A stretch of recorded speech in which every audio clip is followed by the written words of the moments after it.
Hey all you imps, welcome back to another reaction video, and yeah, I know that like in the recent poll we have switched to going back to only uploading 3 videos a week. However, given that it's Thanksgiving break, I'm off work, so I am just going to be releasing 2 extra videos for the week, just to kind of fill it in. They're both basically the same, from this same channel. This is Tasting History with Max Miller, and I believe it's Max Miller, right? Yeah, Max Miller. Um, I've watched his stuff before.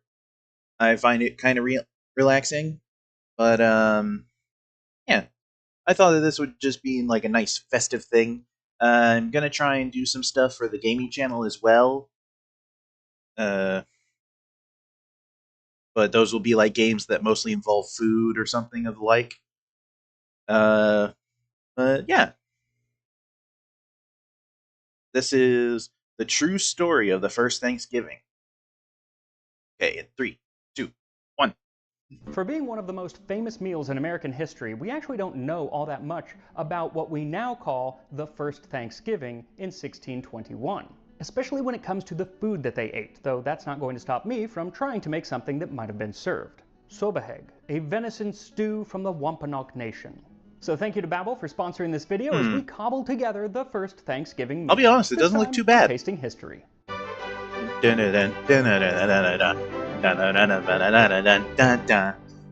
So like I said, we don't actually know all that much about that three-day feast in 1621 because there are very few contemporary resources that wrote about it, and those that we do have are decidedly from one side of the table, which they probably didn't have a table.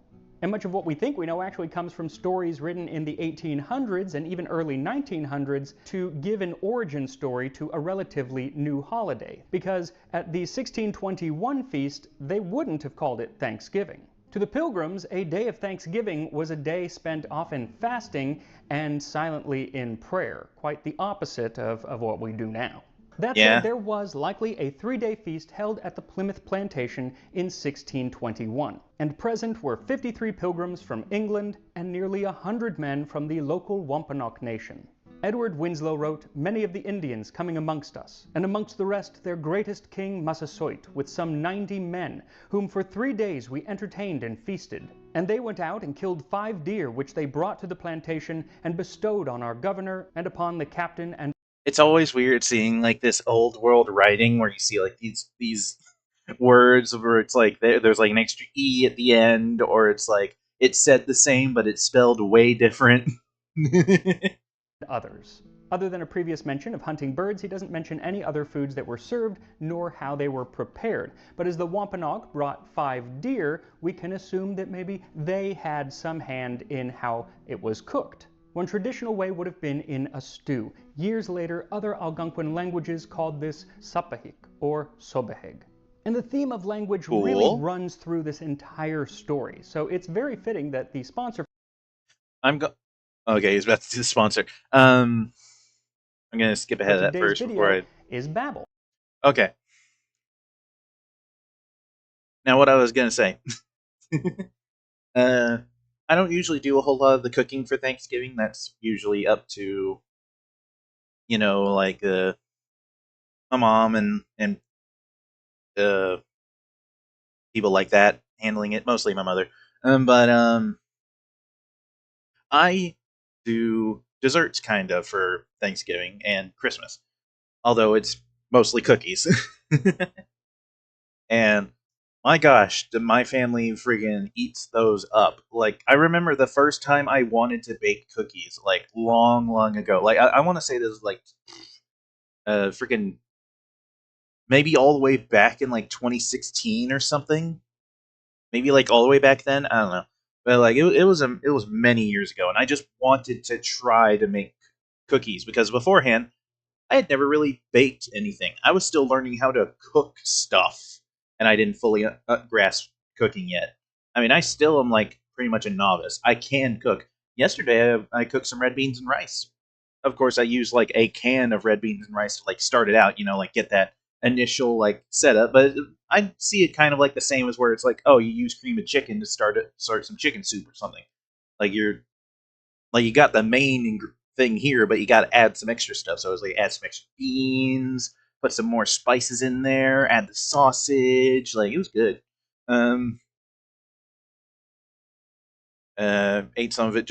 Ate some of the leftovers just a little bit ago before recording. But yeah, so like I started baking like cookies, and then like the next year, and like they came out okay, not perfect, but they worked. Then the next year, I baked some more, and I baked enough to where I gave them to family, and then the family was just like, "Hey, these are really good. Can you make more?" And so I'm like, and so like next year, I bake even more and give them out, and they all get eaten again. I kid you not. I spend basically whenever it comes to the holiday, and I cook both, and I bake both for Thanksgiving and Christmas when it comes to cookies. I do both. It takes me literally the entire day. I will start in the morning and I will be done like 8 p.m. because of how many cookies I need to bake and how long it takes to bake them. I'm telling you, this is like over 200 cookies that I'm making. And then pack them up, put them in containers, take them to family. And they'll most likely be gone in less than 3 days. But this year, I'm doing the same thing, but I'm also going to make some apple pie. I made apple pie one time randomly, like 2 years ago or something, and it came out pretty good. It was a little messier than I expected, but it tasted good, and I was proud of that. So today, or not today, but in the next few days, I'm going to be making some apple pie as well. I'm going to be making 2 of them. I'm using Fuji apples or Gala. I forget. I think they're Fuji. I forgot to check, but like, yeah. Anyway, I'm rambling on enough. The point. Oh no, wait. Okay, now I get to my point. And like, they're so crazy about these cookies, but all it literally is just I just follow the recipe on the back of a blue bonnet box. Like, there's nothing special about. I mean, I might. Okay, I add a little bit. Like after like the first couple years, I started adding a little extra mini chocolate chips, so that, again, the crevices that the big chocolate chips didn't. But like other than that, it's the same recipe. I've been using the same cutout piece of cardboard for freaking from the blue bonnet stick butter box for years.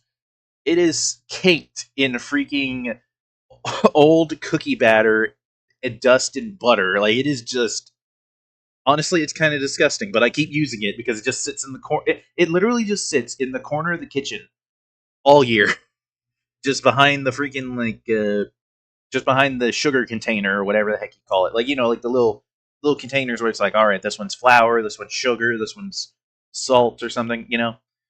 It just sits behind there next to the knives, and so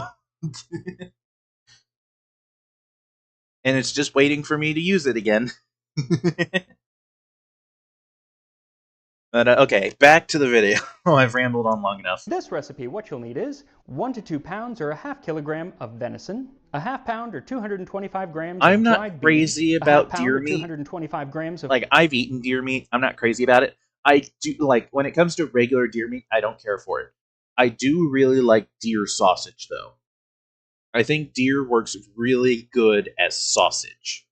And I mean like breakfast deer sausage, like that kind of spice mix. So while polenta is really Italian, good. it is made with Still Dent gamey, corn, but which good. would have been the corn that was grown in the area in the 17th century. Ah, yes, so it's America's going to be more number historically one accurate grain, than grits, corn. because that is made from dent corn. But you can still use grits. From the corn I shall rise, and from the corn whatever. What's up, mother shuckers? My name is Colonel Cornelius Cornwall, and I'm here to present you corn. Corn is a grain, and blah blah blah. Go on out and eat some corn, or we will sacrifice your newborn. Anyway. you're not going to That was notice a reference to huge difference. Slimesicle. 1 pound or 450 grams of winter squash, a handful of Is that the fresh same as herbs. butternut I'm squash, or using is that sage different? and mint, but you can use pretty much any herbs that Mint. you want. Also, I'm leaving them whole or just torn in half because they are going to be in there for quite some time. But if you want to add chopped herbs, you can add those later on in the recipe. What you do want to chop is some green onion. And if you have access to And that looks wild like some onion or celery. wild garlic, those are actually going to be even better, but they can be rather hard to find. Now, with any of these ingredients, you can add more or less of whatever you want. Like, if 2 pounds of squash end up falling into my pot, I'm not going to be mad because I really, really like squash.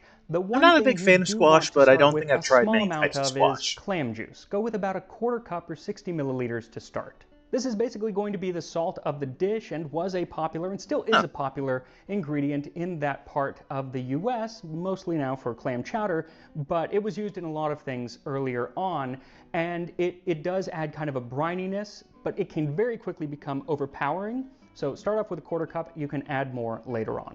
So I'll 3 be of honest, these this both ingredients are looks paramount to appetizing and this disgusting at the dish. same The time. beans, the It's like squash, throw and up the that I corn kind of or actually want maize. to try. These were the 3 staples of the diet What throughout the much of hell is North that America hoe? and were called the 3 sisters because of how they Like you grew bent a together. shovel. Rather than planting them in separate fields, they were grown together to create a symbiotic plant complex. Really good band name. As the cornstalk grows, it acts as a trellis for the climbing beans, and the climbing beans act as a stabilizer for Oh, the that's cornstalk in high winds. The cool. beans also I know regulate people do that now. nitrogen Well, I in the guess it would be soil. kind of The difficult to squash then like grows along the cultivate it, ground, I and its guess. leaves shade the soil so it stays moist and prevents weeds from establishing. Though before you That add is the 3 so sisters to the stew, cool. you're going to want to chop your venison into small pieces and then sear them in a I've never lightly thought greased to pan do over that. high I heat. used to love gardening when I was younger. Like I actually like I remember like one year like during the summer I was just like I want to do a garden. And so I started a garden and it was like it worked pretty well. Grew some watermelons, some cucumbers, some corn, you know, the basics, some tomatoes. And they all relatively grew okay. Like a few plants it was kind of in a rough part of the yard, but like most of the plants grew, some didn't. The cantaloupe kind of had a little rough, but we did get a couple usable ones. Same with the watermelon. Nothing huge, but we got some decent ones, like it good enough to eat. Now this is not absolutely necessary, but I do find that it really kind of develops the flavor, and really the best way to do it would be over an open fire, but I don't have an open fire, so I'm using a pan with some duck fat, but you can also use any oil that Duck you fat. want. And just give the meat a light sear and then rinse your beans. Now if you are in the camp of you must soak your beans overnight, go ahead and do that. I have found that it doesn't really affect the flavor, and it only cuts down on the cook time by about 20 or 25 minutes, so I don't Huh. really find it worth it. Instead, I just toss them Okay. into the pot with about 3 quarts of water, then add the ground corn and the seared meat, the onion, herbs, and clam juice. The only thing you should be holding back is the squash. Then stir everything together and set Is it it because over the squash would medium-high get too heat and soft? bring it to a simmer. And while it's Okay, this on the actually high looking heat, kind of really make appetizing. sure to Besides keep all stirring the all pot. the The scum at the corn will top. fall to the bottom and will burn to the bottom of the pot, so you don't want that. Once it starts to simmer, lower the heat to medium so it stays at a gentle simmer, stirring it often and skimming off any foam that collects on the top. Okay. Keep an eye on it as it cooks for the next 2.5 hours or until the beans are soft. Now, it will thicken naturally. Why do you skim that off the top? I've always heard people do that, and I've seen people do it, and I understand you're supposed to do that, but why? Like, why are you supposed to do that? Again, like I'm kind of like a novice when it comes to like cooking and stuff. I can cook. I don't usually cook. Because of the corn, but it will also thicken because of the steam. The water will boil away. You do want it thick, but if too much water boils away, bad things will happen. It will start to burn, so add some more hot water if necessary. Either way, Okay. keep stirring it every once in a while because the goal is to not let anything burn to the bottom of the pot.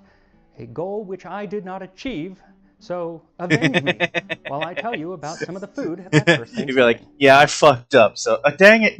But yeah, my guy literally just said like, So to yeah, I talk about the fucked food up, that they so might have you eaten don't at that fuck up. harvest festival in Please. 1621, it is important to talk about why they were having that harvest festival. And that story actually starts years before any pilgrim got on any Mayflower. Around the year 1600, in the area that is now southeast Massachusetts and Rhode Island, the Is this going to be the story of Squanto?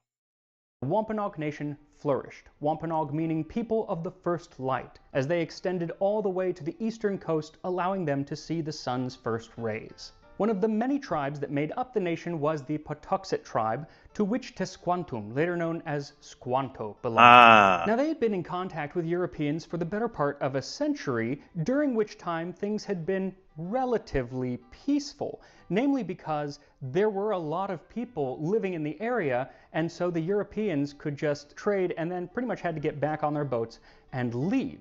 But around the turn of the century, a practice started of kidnapping the young men during these trades and selling them into slavery. And that is, in 1605, what happened to Tesquantum. He was carried away with diverse others by one Hunt, a master of a ship who thought to sell them for slaves in Spain. But he got away for England and was entertained by a merchant in London. While in London, Tesquantum I've heard of it. I believe he from what he'll probably talk about, but the story that I know is that he was put into slavery. He got moved over to Europe. He got freaking bought by a bunch of monks or something, and they taught him English and all that, and then they set him free and sent him home. English, or he worked till he could get home. Ship that first took him to Newfoundland and finally home in late 1619. But when he walked into his village of Patuxet, it was empty. In fact, most of the land around Cape Cod I think they died because of disease. Of any people, because while he had been away, European traders had brought a new disease for which the smallpox. Larry, you got any spare blankets? It might have been yellow fever. It might have been smallpox. There's still debate. Nobody really knows. What they do know is that 75 to 90% of the people living in the area were dead in 3 years. This depopulation left the Wampanoag Nation vulnerable to attack from their neighbor to the west, the Narragansett, who had been very little affected by the disease due to natural barriers. The chief, or sachem, of the Wampanoag was understandably on edge and rather wary of Europeans or those sailing with them. His name was Osamaquin, though is better known by his title Massasoit, or Great Sachem. I feel like so fast forward a year, and another English ship arrives, the Mayflower. They first crashed landed on the tip of Cape Cod in November of 1620, then crossed the bay to settle in Patuxet, the abandoned village that Tesquantum had once called home. Of course, those on the Mayflower didn't know that that was what it was called, so they named it New Plymouth, after the English port from which they'd sailed. These are the Pilgrims, though they wouldn't have called themselves that. Half of them were the English Puritan sect called the Separatists, who actually spent most of the last 12 years living in Holland. That didn't work out, so they asked the King of England for a charter to go to the New World, which is why they were on the Mayflower. And while they were aboard the Mayflower, they called themselves saints. So much for humility. The other half of the passengers they referred to as strangers, though I'm going to guess that after several months on a small ship, there were no strangers amongst the 102 pilgrims. Now, if you have ever been to Massachusetts in November and December, you'll know that it's cold as not fuck. the best time of year to be setting up a new settlement. Especially when, for all of their gumption, the Pilgrims were woefully unprepared for this trip. See, they planned on doing a lot of fishing, but it turns out none of them really knew how to fish, especially in large quantities. And they brought some food with them, but not enough of the staples to last them for an entire season. So the Pilgrims actually lived on the Mayflower for those first few months while they slowly built a new settlement on land. And they you gotta do what you gotta do, man. Off of food that they brought with them, but mostly off of the food that they found when they got onto land. William Bradford said that they found corn next to the graves of the natives that were there, and from abandoned houses and storage pits, they took fair Indian baskets filled with corn, and some in ears fair and good, of diverse colors, which seem a very goodly sight. They also found beans, and it was these foods that really sustained them for that first winter. Even so, it wasn't really enough, and with a terrible bout of scurvy, half of the Pilgrims died in those first few months. Dang. Dang. But on March 16th, 1621, a man named Samoset walked into the settlement and greeted them in English. And in a contemporary description of the event, we actually hear about some of the food that they still had left. Samoset asked for a beer, and instead they gave him hardtack. We gave him strong water and biscuit, and butter and cheese and pudding, and a piece of mallard. A week later he returned with another man who spoke perfect English, the last Patuxet, Tisquantum, who William Bradford nicknamed Squanto. He was the translator between the English and Massasoit when Massasoit first came and they signed a treaty of mutual protection. If the Narragansett or anyone else attacked either party, the other party would come to their aid. He also taught the Pilgrims a lot about farming in the new land. He taught them about the Three Sisters and how to gather the mussels and clams and lobsters using that were fish for right fertilizer. Yeah, I outside know their that. door. Tisquantum went to fish for eels. At night he came home with as many as he could well lift in one hand, which our people were glad of. They were fat and sweet. He trod them out with his feet, and so... Here's interesting fact. America used to be chock full of eels, like, a long time ago. Like, they were very, very, like, plentiful. And they tasted so good, apparently, and were such a good food that we almost ate them to extinction, which is why you don't find them in a lot of places anymore. Caught them At least with that's his what I've hands heard. without any other instrument. With Squanto's help, William Bradford said, all the summer there was no want, and now began to come in store of fowl, of which this place did abound. And besides waterfowl, there was great store of wild turkeys, of which they took many, besides venison, etc. Besides, they had a peck of meal a week to a person, or now, since harvest, Indian corn to that proportion.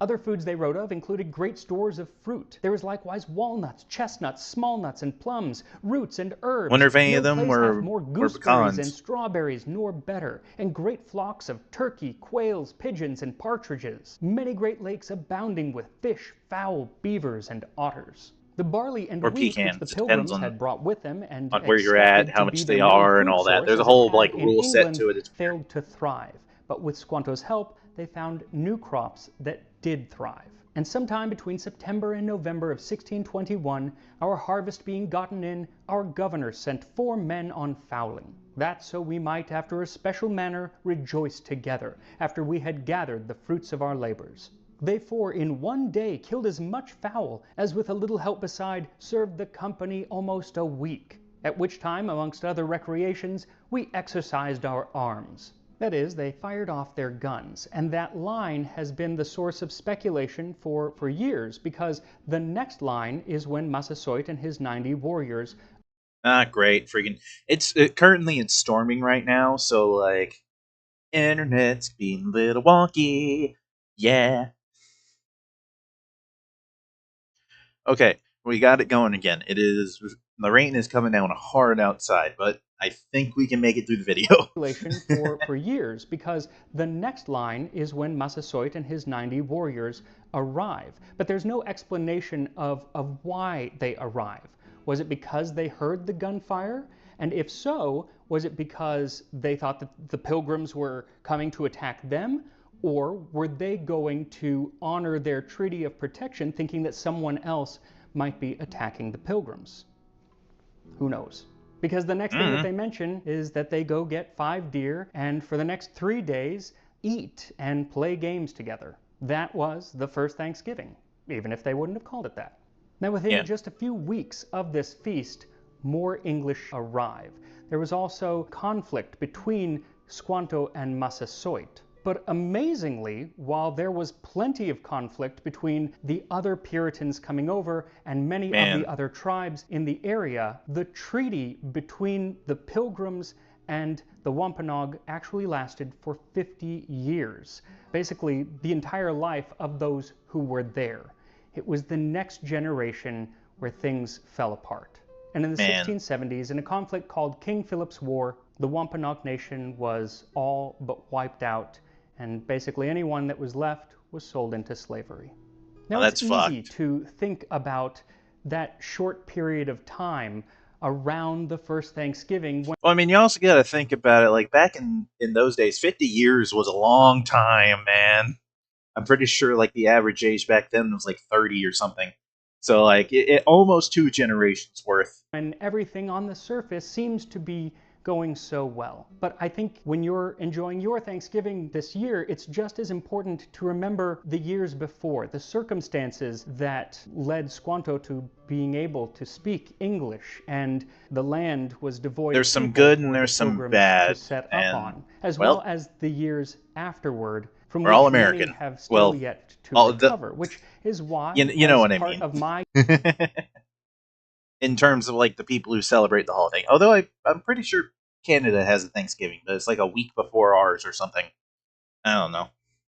I don't know the history of Canada's Thanksgiving. giving thanks for everything that I have this year, Yeah. I am Be supporting what grateful I for what think you have is in your a life. wonderful cause. The Wampanoag language. Like, despite you might be lacking something or you think you're lacking something, be grateful that you're here on Earth and that you have at least something. It could be something as little as a lighter, or something as big as a family and a house. But like, you gotta be thankful for both the little things and the big things. And while the holiday, most people probably see it as an excuse just to eat a bunch of fattening food and just kind of go all out. But there's a deeper meaning with togetherness and thankfulness for our lives. Okay, I'll. All right. TED Talk over, whatever you call it. I'm not sure. Project. After 150 years of dormancy, they are bringing back and reclaiming the Wampanoag language, mostly by using historic documents, which I think is so cool. And I think it is so important to have this language thriving because it is so important to American history. Yep. After all, it is one of the two languages that would have been spoken at that first Thanksgiving, and was likely spoken by the people who would have made something like this. Like, I'm pretty sure I'm like 1/6 or 1/8 Native American. I don't know the very specifics on it. That's just what I've heard. Which, I mean, I'm pretty sure a lot of Americans have some Native American blood in them one way or another. Venison stew. So at 2.5 hours, give the stew a taste and add some This more stuff clam looks juice, both chopped appetizing herbs, and or some disgusting. salt if you like. Then cut the I think it's squash into 'cause it's small too pieces gray. and add them to the pot and simmer for another 30 minutes or until a knife can easily go through the squash. And here we are, Wampanoag venison stew. Okay, now Trying that it's to out of get the a pot, little it's bit of looking a everything little here. It's better. kind of impossible, there's so much in here. But I've got most of the things here in this spoonful, so let's have a go. I feel like it'd be really gamey, but I love the different textures. So the main things that I got in that spoonful were the squash, which is soft but still firm. There's still some tooth to it. And then the venison, which venison is so interesting. It gave and then it dissolved. And you were just left with the flavor, which is really nice. I like venison. I like game meats in general. If you don't, then probably use something else. You can actually use turkey for this even. The really fun texture in there is actually from the polenta, because it is still there's still I don't think very I've ever eaten separate wild turkey. grains, and so you're getting it's not a grittiness, it's just something that makes it so it's not mush. When it comes to the flavor, it's very subtle. It's kind of an earthiness. It really, I feel like the beans are what contributes most to the flavor. So I could see imagine that. just eating beans with a few more layers on top of that. Sounds kind of good. But then when you I bite forgot into there the were beans squash, in it, obviously honestly. that flavor like pops out and whatnot. I think that you just have to kind of play with all of the different amounts and make it to your taste. So again, I'm going to put a link in the description to the Wampanoag Language Reclamation Project, as well as to Babbel, where you can sign up to start learning a new language. This pork and beans and one's have like a my wonderful favorite Thanksgiving, and video. I'll see you next time on Tasting History. It kind of actually like this made me want to try to make baked beans, and I thought they came out pretty good.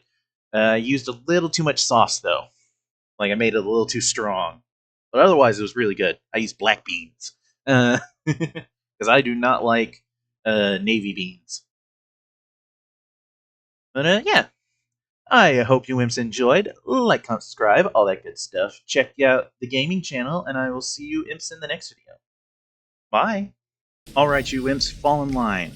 Only you can build up the numbers in the imp army, so that Oni-Chan, your leader, can prevail. I look forward to meeting you on the battlefield of the YouTube algorithm. Have a lovely day.